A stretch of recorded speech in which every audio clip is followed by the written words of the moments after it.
first known rules of golf were drawn up in 1744 by the Gentlemen Golfers of Edinburgh in Leith, Scotland. Since then, the game has changed dramatically. Golf courses, equipment, and not least the rules. So where do I go when I want to learn about the rules of the game today? Well, I go to the Golf Rules Questions podcast with Blakey and Roscoe, of course. So sit back, relax, and enjoy this episode of the Golf Rules Questions podcast.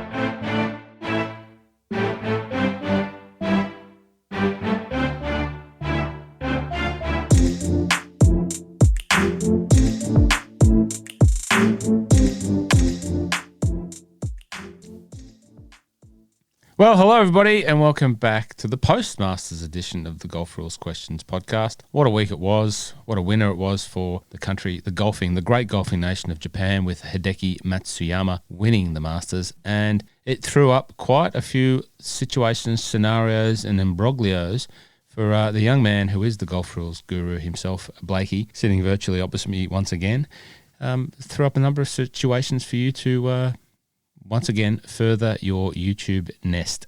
Although the Masters don't really like us posting their videos, so it's actually been a little bit quiet on there. So Instagram has been where I've posted most of my stuff this week, especially something as simple, and we'll get into it. Hideki hitting one in the water on 15, and then Xander hitting it in the same penalty area on 16, and how both of those situations were treated. So posted a fair bit of that stuff on Instagram and Facebook this week. Well, I did mention whatever way you get your likes, follows, subscribes, and shares, Blake, it doesn't bother me. You're a phenomenon in whichever way you look at it, and that's a cue for everyone to go over to the YouTube site, check that out. Keeps growing. Thank you. Go to the Instagram you just mentioned, go to Facebook, and sign up for the newsletter, because that's where you get the show notes that he puts a lot of effort into. But you did get a lot of traction out of one of your videos, I did notice, with young Will Zalatoris. I'm going with Zalatoris. I don't know why it sticks in my head, Zalatoris, but of course it's Zalatoris. But I reckon it's an overuse of what are they called, syllables? Zalatoris. So you can go with Zalatoris. I would just stick with whatever. Although we do know the commentators don't get it right that often. Will Zalatoris. I like Zalatoris. Quite interesting. This was nothing to do with the Masters, except it was everything to do with Will and him being, finishing solo second. And interestingly enough, with one of my playlists, the Happy Gilmore Rules of Golf playlist, which shows about 40 breaches of the rules of golf in that video, which is really funny. I mean, it's just a funny thing, and I just thought that I'd add the rules of golf situations to as many situations within the video that I could find. And so, funnily enough, people were searching for this. Who is this Will Zalatoris or Zalatoris? Who is he? And so they'd search on YouTube. They've come across one of my videos, the one where the caddy grabs the bag and says, Mr. Gilmore goes, "Where you going with those clubs, punk?" And shoves him to the ground, and Will sort of gets up, or the bloke gets up and says, "I'm your caddy, Mr. Gilmore." So everyone thinks that guy looks like Will, and I had lots of comments, lots of views of that video just from Will finishing or being up there in contention and finally finishing second at the Masters 2021.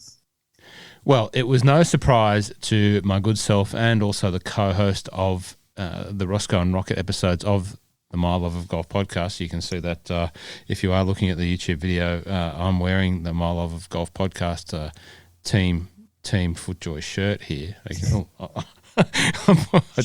I just realised I'm pointing to both parts of my chest. The logo is, of course, only on one part of my chest because I'm looking at myself in reverse. That's a bit weird. But My Love of Golf podcast listeners would know that Will Zalatoris has been on our radar for a long time. Fine young golfer. Slightly built young man, but wowee, does he hit it a long way. And he will be on the lips of a lot of the golfing journalists and the fans of the golf world for a long time to come, because he is a sensational young golfer, and by all accounts, from his speaking and his presentation and everything, a fine young man. So congrats to him. But Hideki Matsuyama, what did you think about Hideki's win? Oh, fantastic. He really dominated into that third round and was able to hold on and continue the win and, continue to hold the lead and win on Sunday. It was phenomenal and just something really good for Japan. Adam Scott's win back in 2013 was something really good for Australia, and Hideki Matsuyama's win was fantastic for Japan and of course for the rest of the world. And the young Japanese lady who won the ladies' amateur event, which is conducted at Augusta, she won that as well. Do you remember her name, Blakey? Sorry, my very bad mistake that I hadn't written it down. But it was a great week for Japan and Japan golf now. Talking about blowing up on YouTube and going viral is young Shota-san, his caddy, and the head bow, acknowledging the course. And for me, it didn't surprise me to see that. It was very nice to see that, but I've had a fair bit of experience and exposure into the world of Japanese culture and Japanese business, being employed by 2 Japanese companies over my career. And my dad actually was the one that taught me a lot about Japanese language and Japanese culture. He learnt some Japanese language, he had some customers, so he taught me, and I went into this business environment, which I knew that the bosses were going to be golfers, so I was always going to try and get ahead. And I learnt some Japanese, and just when you get a little bit of exposure into their culture and the people that they are, you can see why that happened. You can see the respect. You can see the, just the way that they respect everything that each other and the way that they do. And it was really nice to see it. But that just embodies Japanese people from when I've been there and the people that I've worked with, just how they respect each other. And it was great for Japanese golf. Anyway, that's my little piece on Japan. It's a great place. I'd love to go back there. Yeah, fantastic. 50,000 followers, subscribers, Roscoe, and we'll get to Japan.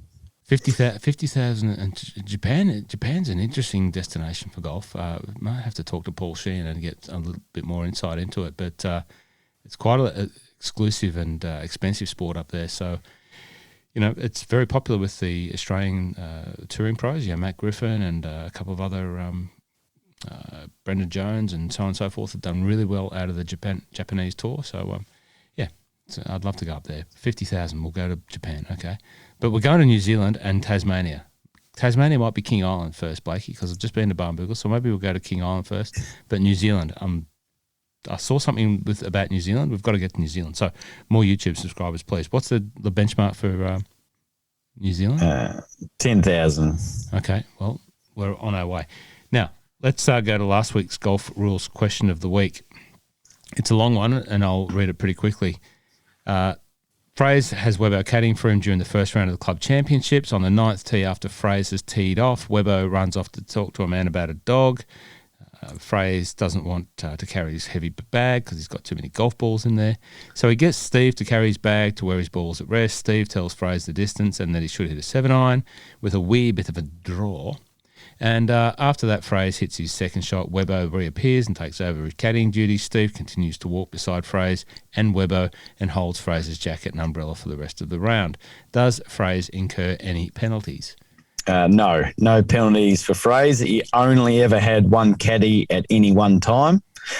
He did not change caddies for the sole purpose of gaining advice that the other caddy couldn't provide. The new caddy was simply there to sub in for what the old caddy would have provided, i.e. carrying the bag and advising what club to use for a specific shot for a specific distance. And also carrying other equipment such as a jacket and umbrella is not considered to be a caddy unless named as one, or also handling the player's clubs. So that's all under Rule 10.3. No penalties, Fraser. So he couldn't even caddy, and just say he caddies for more than half a hole and it becomes 2 or 3 holes because he's off seeing a man about a dog for a bit longer, and then Fraser starts to fudge a couple of chips or miss a putt or whatever it is, he can't give any sort of, hey, Fraser, let's just get this rhythm of your chipping action in check here. I've seen you do this better, and just go back on that 1-2 motion or whatever he says. You can't even do that? Yes. It all really depends on the skills of the caddy. Say if the caddy was just simply holding the bag, wasn't providing any information, wasn't reading putts, wasn't doing anything like that, and then the player wanted some particular information that another person could provide. So he told that caddy to step aside, got in this other caddy, maybe it's his coach, and then that coach gave him, a 2-minute chat about some kind of strategic or technical type thing. Then he got the other caddy back in. That has been that sole change was for a specific piece of advice that the other caddy couldn't provide. So that would be where the penalty is. The one that you're talking about, caddies normally are there to make sure the player's calm, hey, just calm down, settle down. That's nothing that, any specific person could give. It's a general advice, just smooth rhythm, all that kind of thing. That's anyone could provide that information. Okay. Oh, well, that clears that up. Now, let's get back into the Masters and digest some of these situations. So the first episode that you had to cover off was the Matt Wollf DQ. That was a big newsbreaker when it happened, but silly. Yeah, I still haven't seen it, but I think I saw something on Twitter. He tried to back hit, hit something with hit a putt with the back of his putter, and I think he hit it in. But then that was for a triple, and he's written down a 5 on that 17th hole. So he, sorry, that would have been a double. If it was a 6, it was a double, and I think he wrote down a 5, which is a bogey. Or it could have been the 16th hole where he wrote down a 5 for a double instead of a 6 for a triple. If anyone wants to confirm that, go ahead. But basically, it wasn't for a penalty that he didn't know he had incurred. It was simply he made a stroke, didn't count it. I don't think he meant to cheat. He was having a bad day. He was going to miss the cut anyway. But this way, he actually ended up having signing for a lower score than what he'd actually had, and so he was disqualified. So what part did his marker play in all of this? These guys don't walk off and go, what'd you have, mate? 5? No, I had 4. No, you had 5. No, you had 4. They don't walk off. They don't ask each other their scores. They just write it down, don't they?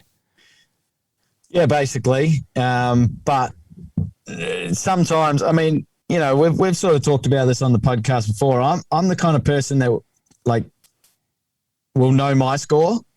And then I'll also probably know your score, and I'll probably know the scores of the other people in the group. I like to watch everything. I like to, keep an eye on. And I could probably go back if you're sitting in the bar afterwards and we're talking about what we did on each hole, I could probably say what you did on every hole, what I did on every hole, what someone else did on every hole. Some people are like that. Some people are not like that at all, and they probably wouldn't even know their own score if, say, their caddy didn't help out, but they certainly wouldn't know someone else in their group score. So, it depends. The marker might have sort of thought, Matt Wollf's got a putt for bogey, for a 2-foot putt for bogey, or 2-foot putt for par, misses it. Marker looks away because we all sort of go, don't want to see that kind of stuff.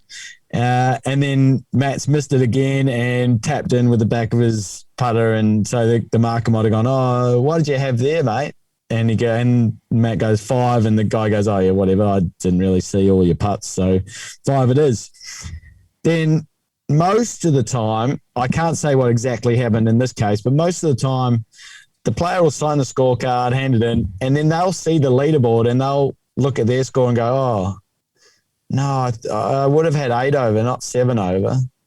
And most of the time, they'll go back in and talk to the committee and say, hey, I think you've got my score wrong.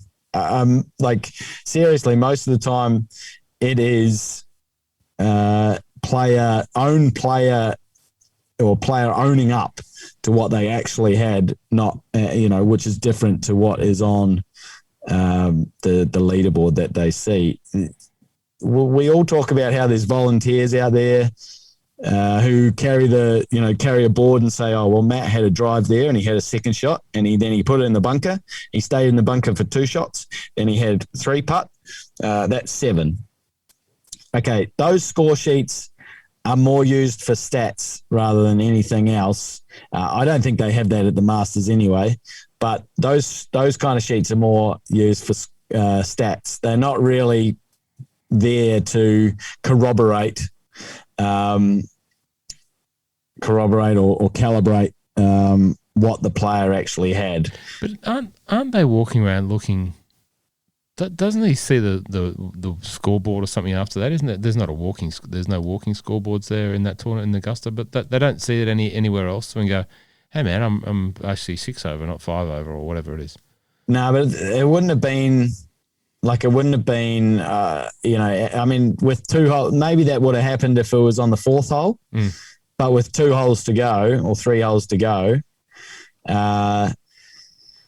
he, probably didn't even see a leaderboard.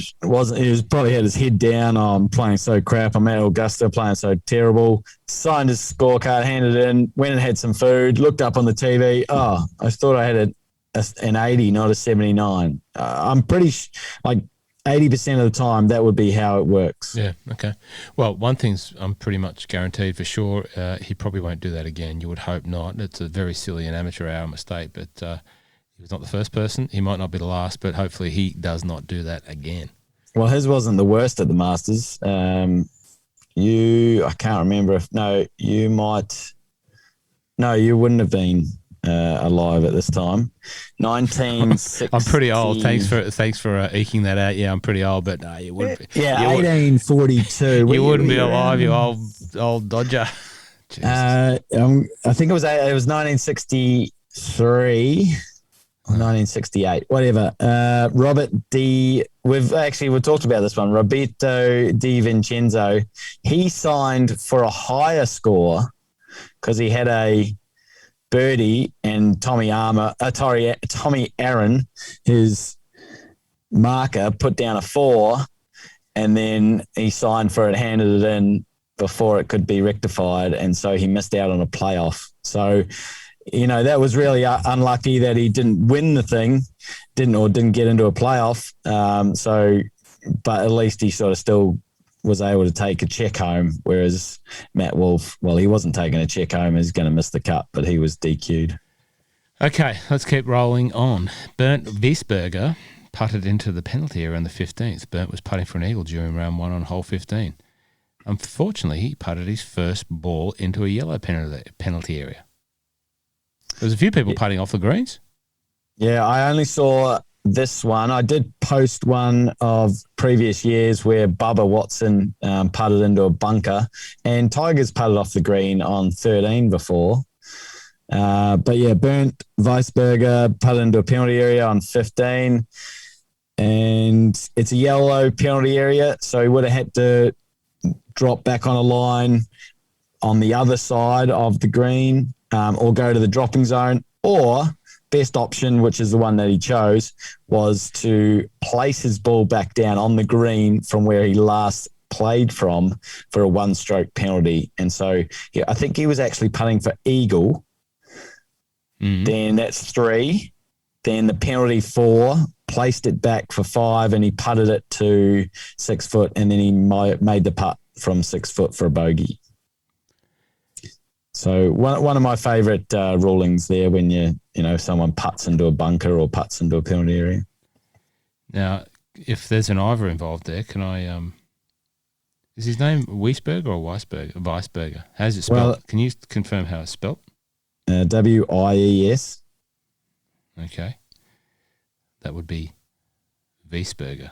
W-I-E. The I before the I after the E after the I would make a E sound in the German, Austrian German language. Wiesberger, not Weisberger. Wiesberger. Well, it was kind of a wise decision, so that's why I went with Weisberger. Oh, there's an either for you. You're back in the lead. No I was chance. just trying to find out what if this is actually a meaning for the name. Most of the German names have a meaning. Wies, I'm not sure what that means, but Is he from Hamburger? No, but Berger is to do with mountains. So That's right. maybe a mountainer or something. Someone might want to comment on that if you are in Germany, Austria, Switzerland, German-speaking Switzerland. Might let us know what. Well, he's definitely a Austrian. Yeah, correct. What Wiesberger means. Okay, Adam Scott. He was involved. What happened with that? What happened with our Adam? On Saturday? Did you see this? I was too busy keeping the Melbourne public or the Melbourne golfers placated with fine golfing implements on Saturday. It was very busy down at the golf store, mate. Let me tell you. I did not see this at all. Someone sent me a message on Instagram. So he's hit one over the back of the green on 15. So he's chipping for eagle, and this ball must have moved, and he said that he caused it to move, so he's replaced it. I didn't see any of this, and they don't show it on the coverage. He's replaced it, and then he's hit his ball into the penalty area. So he's hit it too far into the penalty area. So now that's his fourth shot. Taken a drop. So it's his fifth shot. Hit it just, I don't know how he kept it not going back in the penalty area, but he's chipped or pitched it just to the front of the green, just off it. So that's 6, chipped up for 7, and then holders tap in for 8. So he must have grounded his club and thought that the ball moved, and he caused it to move. So honest Adam has incurred a penalty there.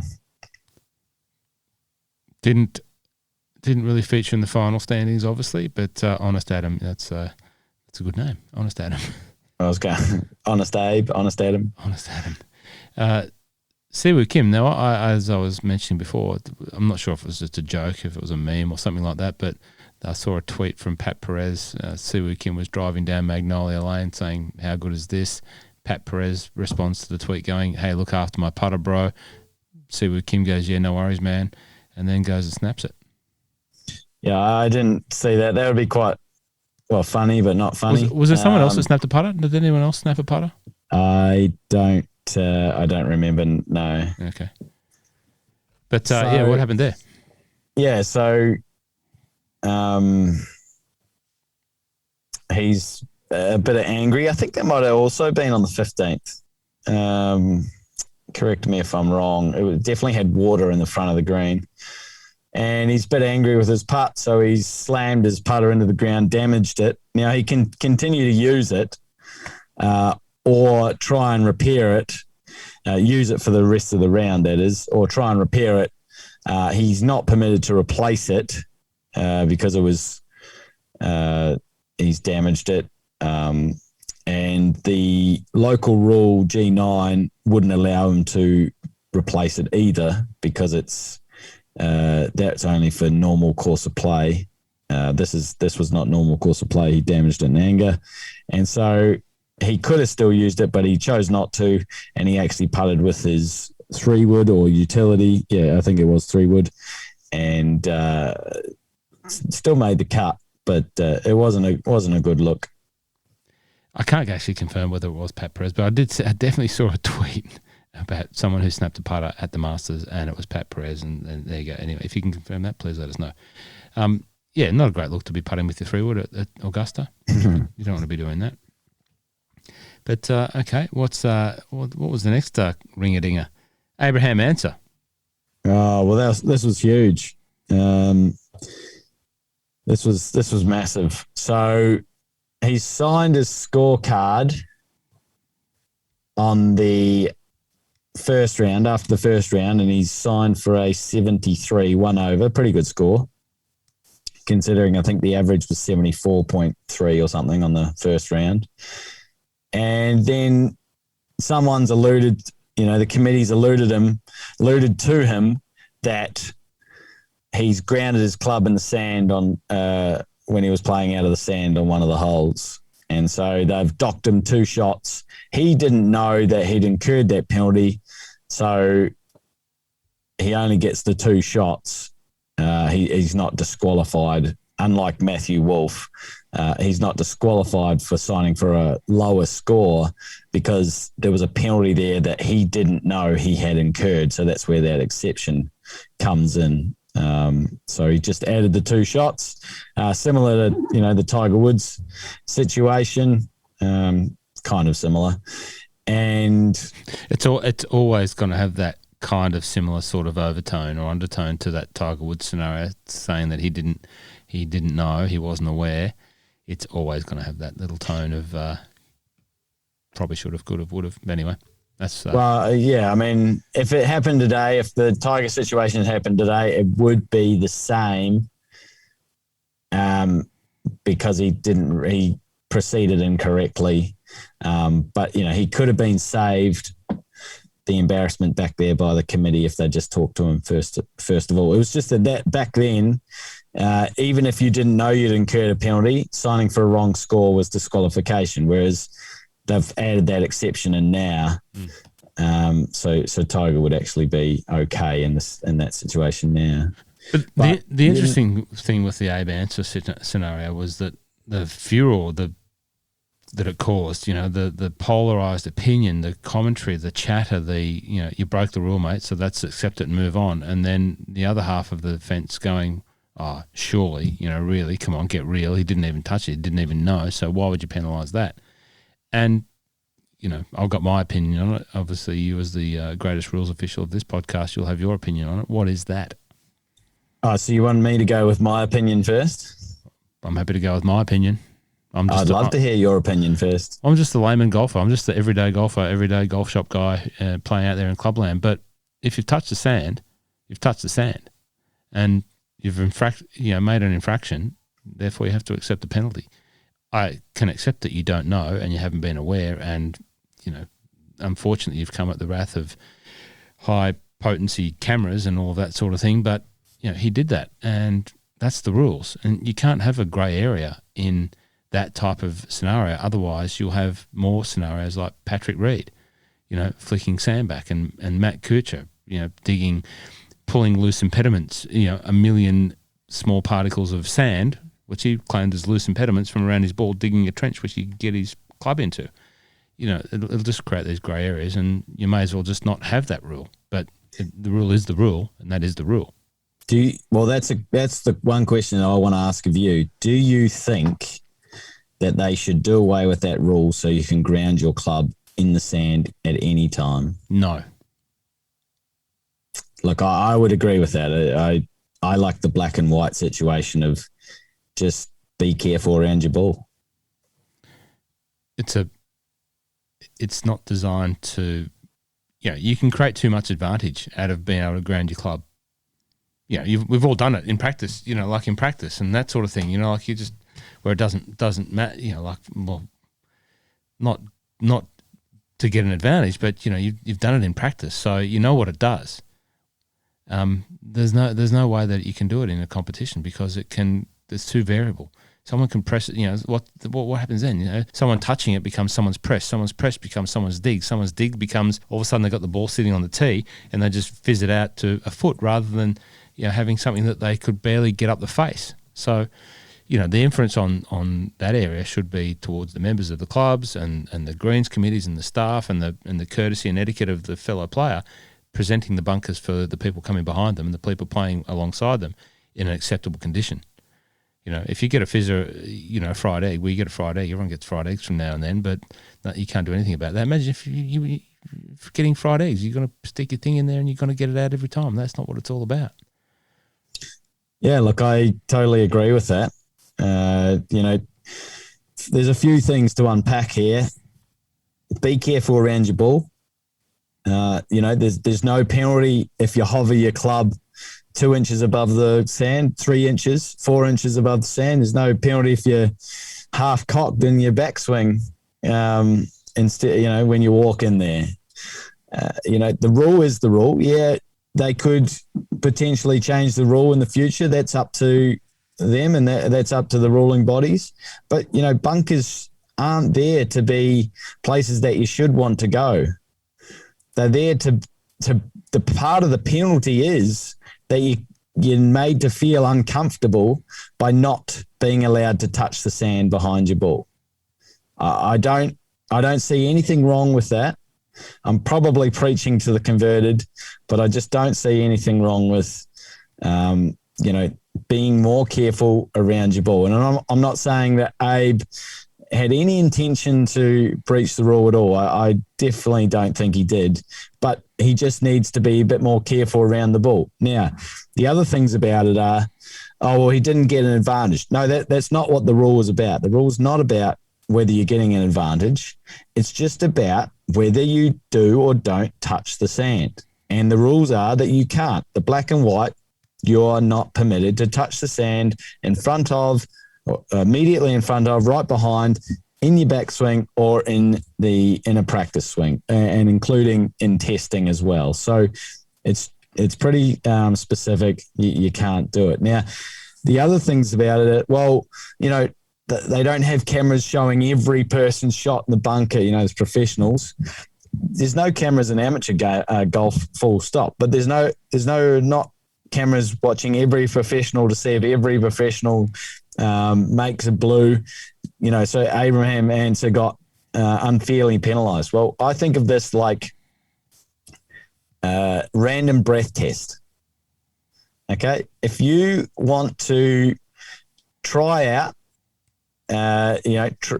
take a few drinks and have a drive, then you have to realise that you may get caught.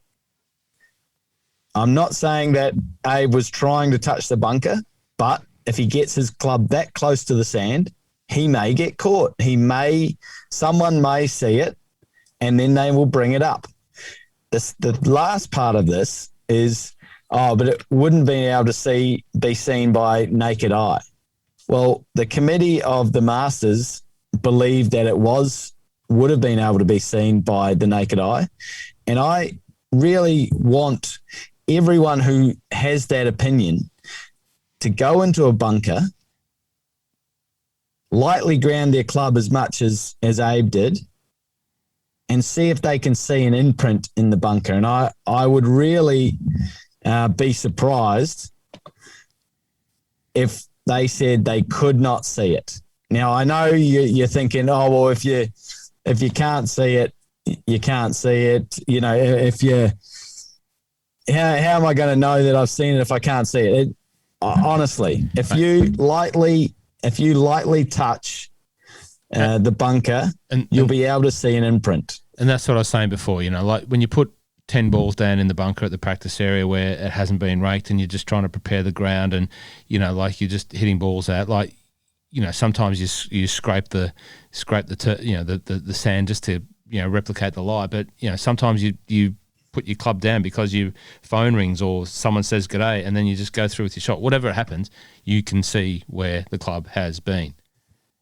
Absolutely. It doesn't mean that you might be able to feel it, but you'll be able to see it. And yes, I realise that this happened just before he took the club away, but from 5 foot away or 6 foot away, if you're Dustin Johnson, I truly believe that would have been able to be seen. If it was 1 grain of sand, I could understand, but there was more than 1 grain of sand. It caused a bit of consternation, absolutely. And it goes back to another great debate. It's not nothing to do with the Masters or anything here, but the divot, the divot rule. People saying, you should be able to get free relief out of a divot. Now, I've played out of more divots than, because I'm so old, Blakey, and thanks for pointing that out again. I've played out of more divots than you've had, cooked breakfasts, and it's just part of the game.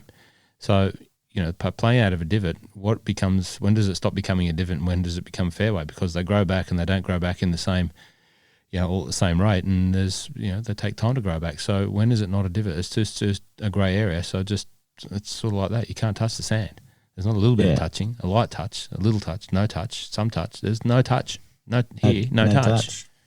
I totally agree. No touch. That is part of the challenge of the bunker is there's no touching of the sand around your ball, immediately in front of or right behind. And with the divot, that is the challenge of golf. Oh, I've hit a perfect drive. There is no such thing as a perfect drive unless it goes in the hole. Then you don't have to worry about divots. Just keep the club away from the area around your balls. That's right. In the sand. Now, Abraham Answer, we've covered that. Well, great discussion. Hideki hits his ball into the penalty area. So this was all in the final day, wasn't it? Yes, this was really good. Yeah. A real good one. So he's hit this. He's absolutely smoked this or flushed it, or he just hit it a little bit low. He probably needed to pop it up a bit more. He was probably not wanting to go into the pond in front. And as it so happened, Hideki's hit this one. It's just bounced on the downslope at the back of the 15th green and gone into the penalty area behind the 15th green, which is actually the penalty area that you have to hit over on the 16th hole. So if we just talk about, and then so Hideki's finished out that hole, made bogey, and I think Schauffele made birdie. And so, the drama's starting to kick up, blah, blah, blah. Schauffele hits it first on the next hole, the 16th, and he hits it in the water. And so it's easier to talk about that one first. So in that situation, Schauffele's hit it into the water on the 16th, which is a yellow penalty area. The challenge there is you have to get over the water. There is no lateral relief option for that situation. Now, there's going back to the tee, which was his previous place played. There's back on a line, and then there's the drop zone. I think some of the commentators were saying he has to go to the drop zone.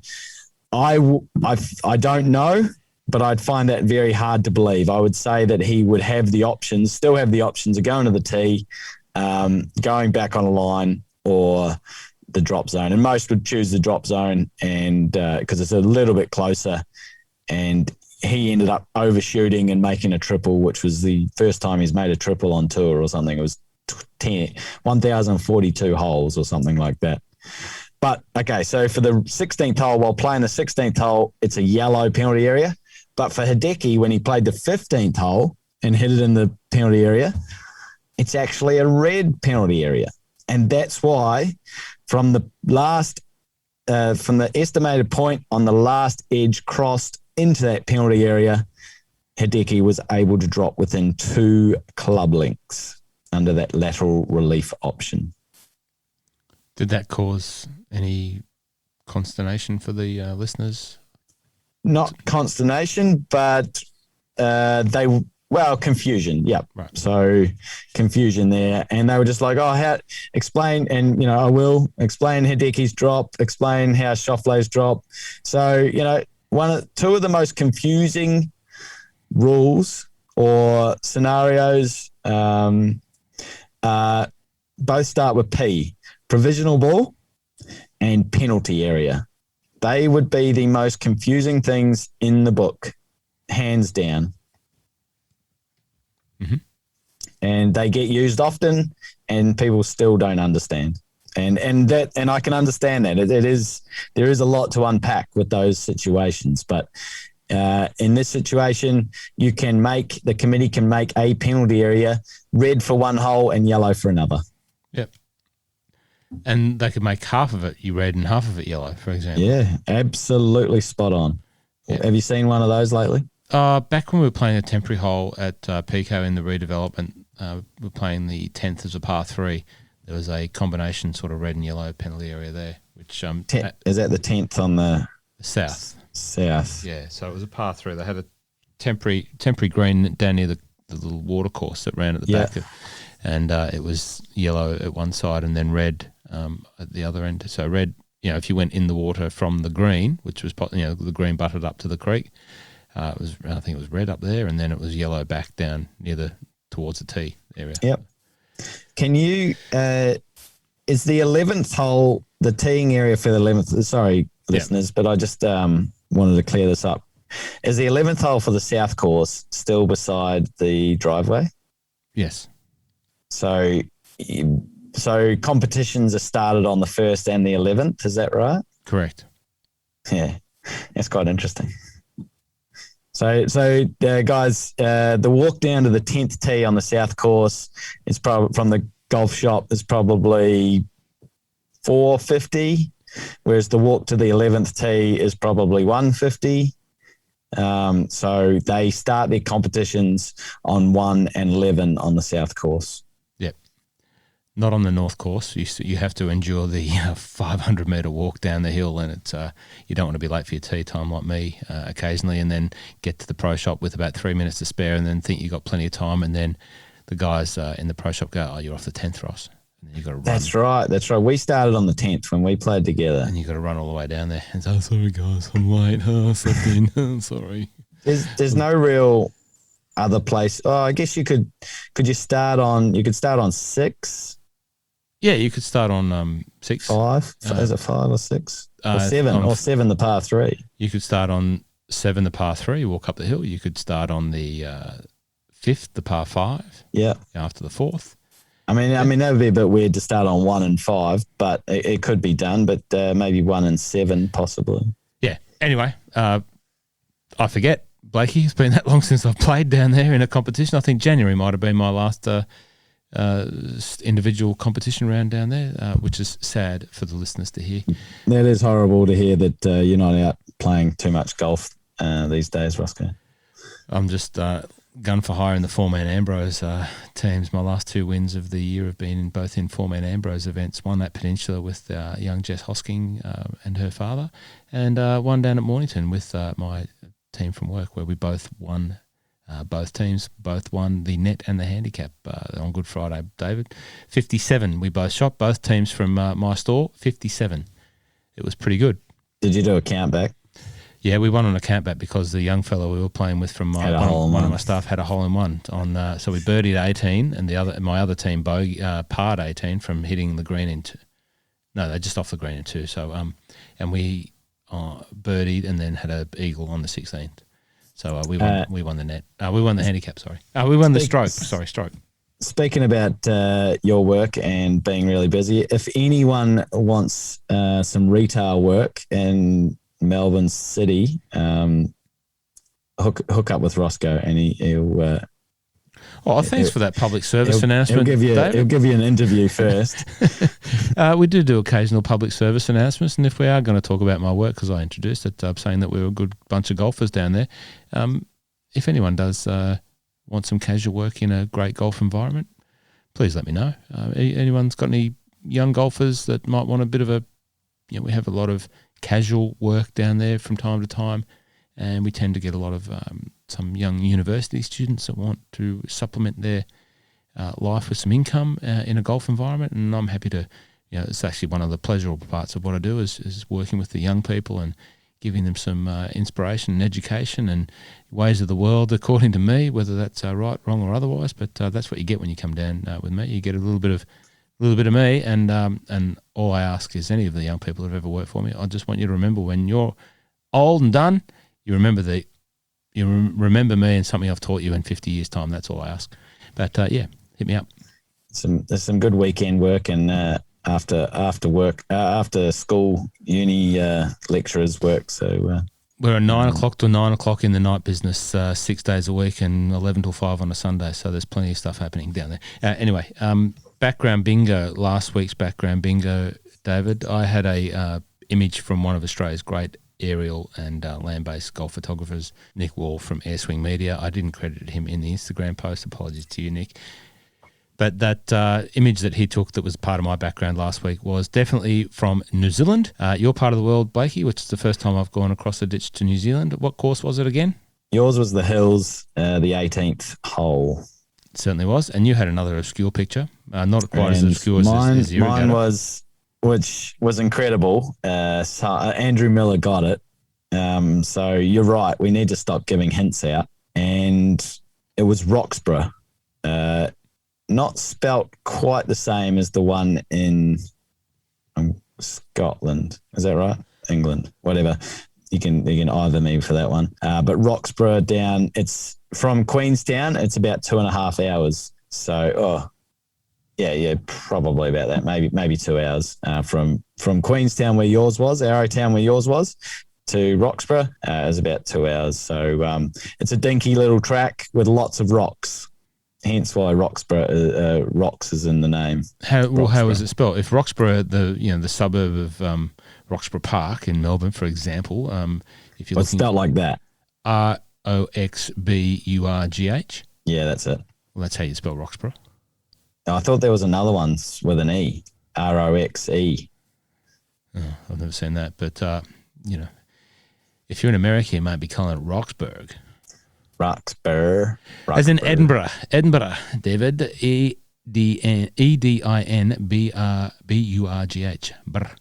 Edinburgh. Yes, that is right. That is right. Does that sound? Does Burr stand go? Does that stand for mountains as well, or valleys? No, I don't know. That's I just know how it's said properly in this context, David. Edinburgh. So this week's episode 37. This week's background bingo. Yours is. It's usually me giving the hurry ups to you, not you to me. Sorry, mate. We've been chatting about other stuff other than golf. Yeah, mine's a no-brainer. Mine's easy. There's no hints, but I'm not even going to move and get out of the way. Are you going to tell us a region of the world? Nope. No hints. 0 hints given. Well, that's my one. Seems to be lots of water there. Okay. Lots of water. Very good. Are we up to the question? Any Ivor? No, we had an Ivor. It was a sort of Ivor. Phrase, good day to you, mate. Phrase, we had a bit of a message exchange on Sunday morning. Phrase was very happy that the Heart of Midlothian, the famous, as we call it in Edinburgh, Heart of Midlothian, wonderful football team, have been promoted after winning the Scottish Championship, which is the second tier. They got relegated in a COVID imbroglio. It was. They finished. They were last, and the SPFL, the Scottish Premiership Footballers, the Scottish Professional Footballers League, which is the top flight, called the season closed. The season hadn't been finished, and all of the teams voted, and they got voted to be relegated. We all thought that was very unfair. Imagine that. And anyway, well, you got the opportunity to win the championship, and we came back up. So Fraser and I had an exchange, but I might have not been sure that Fraser was a Hearts supporter, but you reminded me that he had told us that he was a Hearts supporter a long time ago, and I forgot that. So maybe that's Ivor to me. Fraser, he certainly had told us that he's a Jambo. Just give us the background of how you're called Jambos. Heart of Midlothian. Midlothian is an area, right? So Midlothian, East Lothian, West Lothian. So, for example, for any of the golf architecture buffs, East Lothian is where you will find the great stretch of coastal golf in Scotland from Dunbar, the Glen, North Berwick, Archerfield, Renaissance. What else have we got? We've got Gullen number 1, 2, 3, Lough Ness, Kilspindy, Craigielaw, etc. That is East Lothian. As you move towards Musselburgh, where Musselburgh Golf Course, one of the oldest golf courses in the world, if not the oldest, something like that, that becomes then Midlothian, and around Edinburgh is Midlothian, and then you move across to the west towards Glasgow, that's West Lothian. So Heart of Midlothian is the team. The Jammed Hearts. Right, understood. Jambo. Right. So if you're a Hearts fan, you're a Jambo. Okay, got you. Proudly a Jambo. Golf rules question of the week, 37. Okay, let me read that one for you, Blakey. We've waffled on. Lena's original ball off the tee looked to have become stuck in a tree. After a small sub-2-minute search around the area, Lena heads back to the tee to play a provisional ball. The provisional ball was played after 2 minutes of searching, well, it's okay, it was not sub, it was after, it was a 2-minute search, let's say that. Within 3 minutes. Within 3 minutes, towards the same area. It struck the same tree, and lo and behold, 2 balls fall out. The original ball and the provisional ball. What is the ruling? That's a good one. So just to recap, Lena hits the ball into a tree, searches for around 2 minutes, let's say, can't find it, quickly scurries back to the tee, so she hasn't actually hit it that far because Lena's a fairly new golfer in this scenario, and she hits another one, bang, straight into the same place, and 2 balls pop out, the same ball and the provisional ball, the original and the provisional. What's the ruling? Great. I think we're all good. We're all done. Okay, well, it's been 50 minutes of more debate, scenario situations around the world of golf, the rules of golf, and all situations that have occurred. We only get to talk about the Masters once a year. It's going to be a long wait, it would seem, after having 2 pretty much close back-to-back almost. But we can't wait for that. And what's next? What's the next tournament on the horizon, Blakey? This week is the Heritage, the one at Harbour Town. Beautiful. That always throws up a few. Great course down there, the RBC Heritage. What do you win if you win the Heritage, Blakey? You win. Now, I will get this wrong, but you win the tartan jacket. I don't know which tartan it is, though. Well, there's a question for the listeners. Tell us which tartan it is when you win the jacket, the beautiful jacket. It's very red, very red, whereas my mum's a Mackenzie. Ours is a lot more green. It could be the Murray tartan, for example. Possibly. I don't think it is, but okay, good one. I just want to do one more shout out to Jerry. Sorry, Jerry, that this took so long. Shout out to Jerry Bauer. I was on his little Zoom chat recently, and it was lots of fun and met some really nice people on there. So thank you very much for having me on there, Jerry. Good luck with your golf this summer season as they move into the hotter months in Ontario. Sorry, I missed that one, Jerry. Sorry, I missed that Zoom chat. Sorry, Jerry. Sorry, I wasn't. I must have missed the email. Flanagan _NIGAN, just in case you're wondering, but it's actually not in Ross at myloveofgolf.com. We'll get you next time, Jerry. Thanks, and we'll see you next time. Thanks very much, everyone, for listening.